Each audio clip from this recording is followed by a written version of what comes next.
Во овие списоци се забележуваа имињата и презимињата на сите лица чии куќи беа оштетени.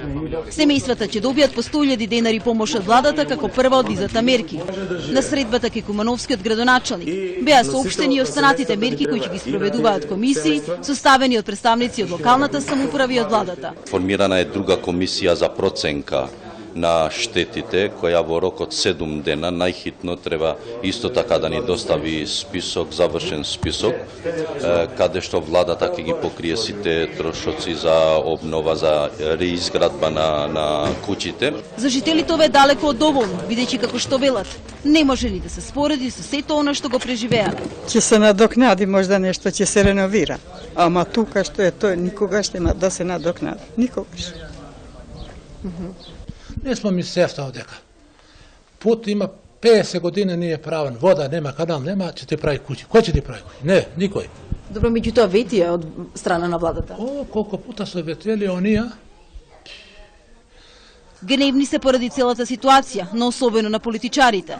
Нивниот револт најмногу го почувствуваа неколкуте пратеници од ДУИ кои дојдоа во обиколки на куќите.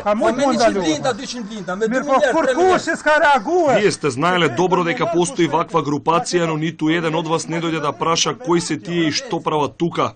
Не можем да кажам дека македонците се против нас, туку вие, бидејќи единствено се грижите за вашите функции.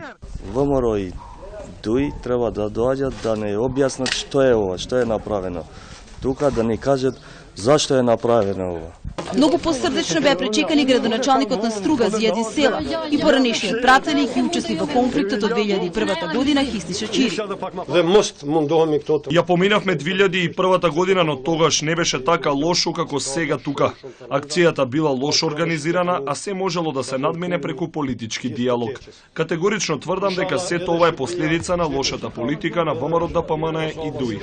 Во меѓувреме, на жителите од оваа населба единствено им останува да се соочат со последиците, секој на свој начин. Почевте сам да поправате? Да, пошто сам водоинсталатер сам. Јас сум водоинсталатер по струци, а ова е моја куќа. Кога видовте дека немате вода, ни целата куќа ли немате вода? Не цела немаме, пошто одека е избушено негде. Тамо горе изгледа и тамо има избушено од покотини нешто. И сега морам да го поправам сам. А лиште збирам за облекло. Каде ќе ги носите? Куда живиме? За сега не можете во моментов тука да живеете. Не овде, живење нема овде. Овој треба све да се руши.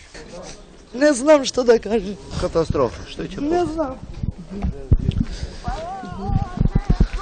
Во разорнатите домови се задржуваат кусо. Веднаш потоа заминуваат кај своите семејства кои се сместени кај нивните роднини или пријатели.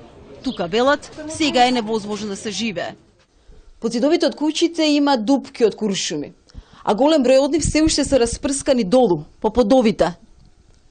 Собствениците велат се уште не успеале сите да ги соберат. Се уште нема струја, според екипите на Евана. Мрежата најверојатно ќе се поправи за неколку дена. Формирани се и тимови кои ќе го собираат комуналниот смет. Претходно треба да се исчистат и улиците, кои се прекриени со искршено стакло и керамиди.